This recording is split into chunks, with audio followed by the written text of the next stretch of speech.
Sister Nefertari, Commit's wife. And what I want to say was, all right, brother. What I want to say was, a lot of times in consciousness, we are, well, in the character, I guess you should say. That's what y'all talking about, character. A lot of times we think in the character. That's what I find. So it's, it's kind of hard for me to be impressed. Because, I'm going to give you an example. Me and Commit, we have a study group. And my brother was coming. And he started kind of taking over the group. Taking knowledge real hard. I was real proud. I was like, go ahead on, brother. Go ahead on. And then he went home, and the police bat around his house for selling crap. This is how we roll it. So a lot of times, wow. I don't know why it is.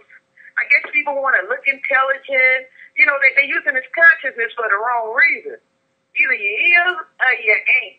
Ain't no middle ground. Either you is or you ain't. And I find over half, 50% fake. And, it's when I first came into consciousness, I thought anybody you meet, if they're conscious, they're conscious. So, you open to them and, you might do a few other things you wouldn't do with normal people. But come to find out, they faking too. It's hard to find real people, even in consciousness. They memorize some lines, they memorize a book, they call themselves conscious. They're abusing their children, they're abusing their... I had a brother, I'm going to give you another example. Brother came to the study group, and I felt so sorry for him because he had just got a divorce. He was like crying all the time. I was like, brother, you know what I'm going to do for you? I'm going to hook you up. So I find another conscious sister, hooked him up. She calls me and said, you know what? That brother you introduced me to? I said, yeah. She said, he ain't the same when y'all ain't around. He be drinking. He got a drinking problem. And he beat up women and, all kinds of stuff. I'm like, you got to be careful. That's just saying. I'm just saying, y'all. Leave the consciousness alone if you don't want to do it for real. Because you're making the ones that's doing it for real look real bad. So quit playing with it. Don't do something else. Don't take the church or whatever the hell you at with them Urubus, with the white folks, or whatever you do. But leave the consciousness alone. It's like we don't have nothing sacred. You know what I'm saying? You feel me irritated, Jenny? You dropping bomb after bomb. Yeah. And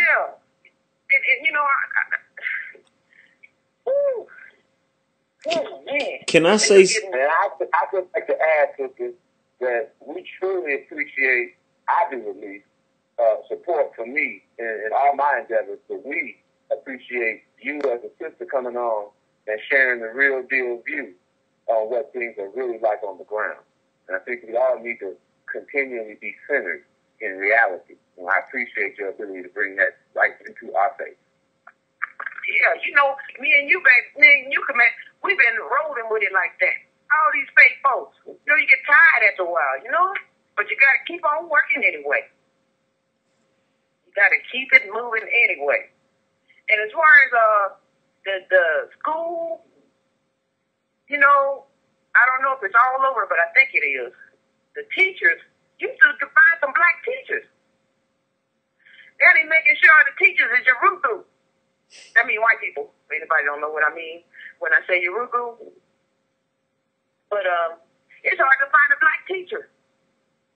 Which means these Yorugas know what they're doing.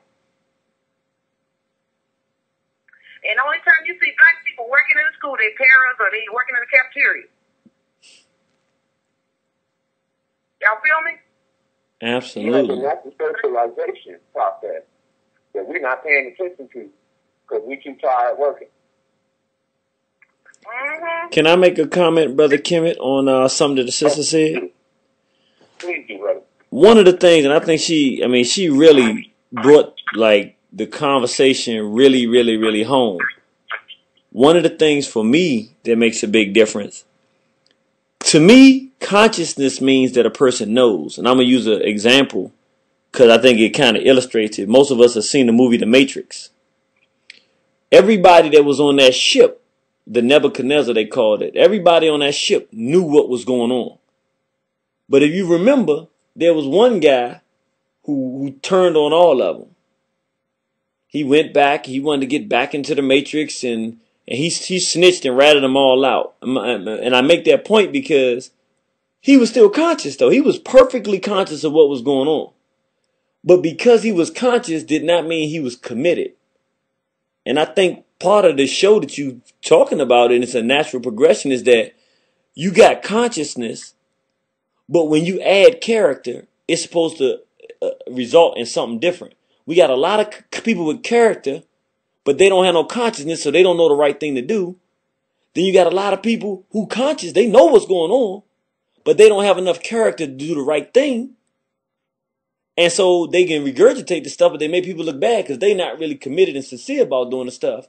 But what happens when you add those two together, which you're going to describe tonight, which is character, and that consciousness of what's really going on and what we should be about, when you add those two components together, you get something that can be really explosive.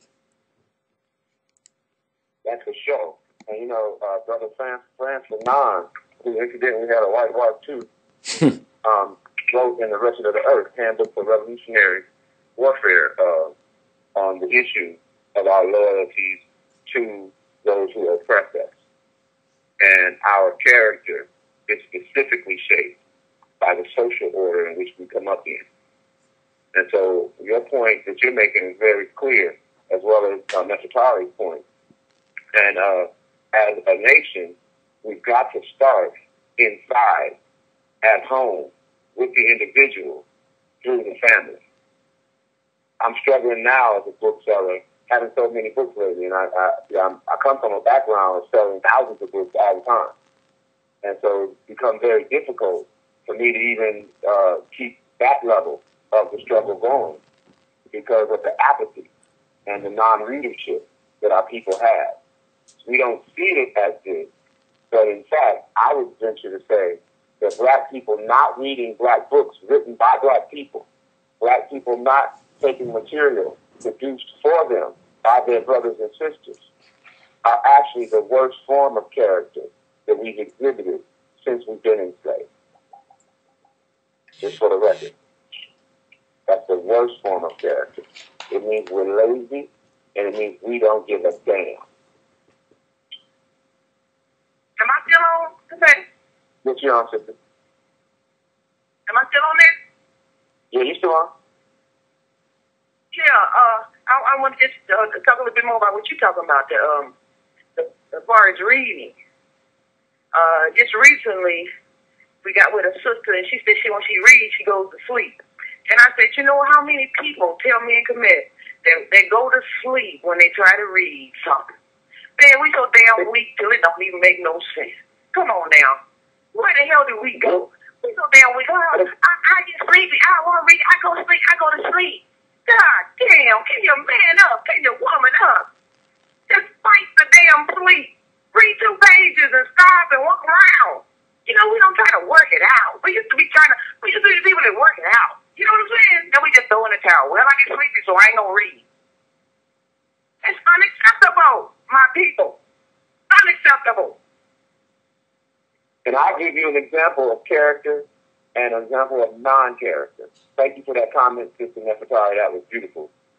The one example of character is the grandmama or the grandfather that couldn't read and never learned how to read. What did those grandparents do? They had the character. They had the testicular fortitude, the ovarian fortitude to force their children who were learning to read out loud to them. They forced their children to read relevant material. They forced their children to make it better for them than they had it themselves as parents. And so what the sister's speaking of, what Brother Irritated speaking of, what I'm speaking of, what we're all speaking of, is that character is your identity. If you don't have character at the center of your identity, like Amos Wilson said, you will become the artificial reality that you created. find us sisters, find somebody look like you, and we can have some homeschooling. That would help. But we won't even do that. I guess because we get sleepy if we count too. We get sleepy if we read. We get sleepy if we count. But somebody got to save these babies. Somebody got to stand up and save these babies. And, an earlier comment that I heard, I think the irritated Genie was talking about his daughter, about your daughter. You take her with you. That's exactly the thing to do. Because right now we're at war. Been at war. The children got to fight. The children have to fight. The women have to fight. The men have to. Everybody got to fight. I don't know why we think we can pick and choose. Excuse me? Okay, I say, keep going. Yeah. I don't know why we think we got the luxury to pick and choose and let the woman stay at home and just let my daughter go to school and I'll just go do the work. We tripping. We is tripping. Everybody got to fight. Just like Colin said, teach the damn baby to fight with the bottom. Hit the Yoruba with the bottom. Everybody got to fight. Ain't nobody exempt from this. That's the only way we gonna make it through. Everybody got to fight. And with the homeschooling, that would help some of our children. That would help some. That's not the 100th answer. I know that. But it's a start. Can we just start to do the right damn thing? Can somebody get up and help save these babies? I feel like me and Komet, we in Colorado, just feel like we by ourselves, just fighting. Just fighting and sweating. Just fighting and sweating. Everybody looking at you like you're crazy and you just a fighting. And really, what does it mean? There has to be a change. When you, like the irritated Genie make that damn tape I love, what's that called, Komet? 36 in our midst. 36 in our midst. Black Maleficent in the black, what's it called again? What's the whole thing? Molestation in the black community. Yeah. That tape right there he did here, the work men commit to, that big work, the beautiful things. And then everybody still be the same? How could that be? How could that be? Somebody got to give a damn. And the only reason that people don't haven't changed, it has to be, I said, you don't give a damn. You don't give a damn about your babies. You don't give a damn about yourself. You don't give a damn about nothing. Nothing. But it's never too late to change. This is what I'm trying to say. It's never too late to change. People be, the sister I'm talking to now, she's 65.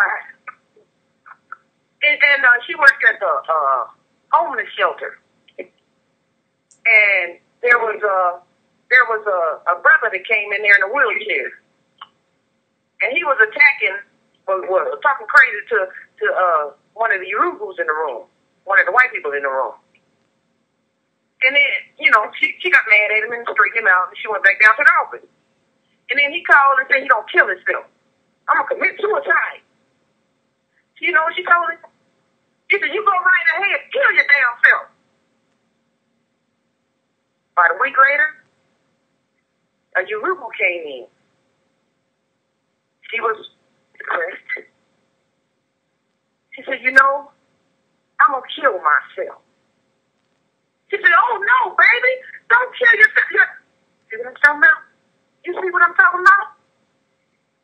We must admit we love these damn people more than we do ourselves, more than we do our family. We got a sickness, and we got to look at it. You got to look at this. And when I told her that, but she was, I don't say that. I just listened to her till it all stack up. Then I told her, I said, what did you tell the brother? She told me. I said, what did you tell the sister, Yoruba? She told me. I said, you say you love yourself?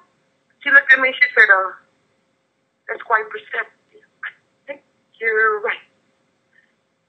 We just moving and we ain't thinking about what the hell we doing. We killing ourselves. We killing the babies in the process. We don't give a damn.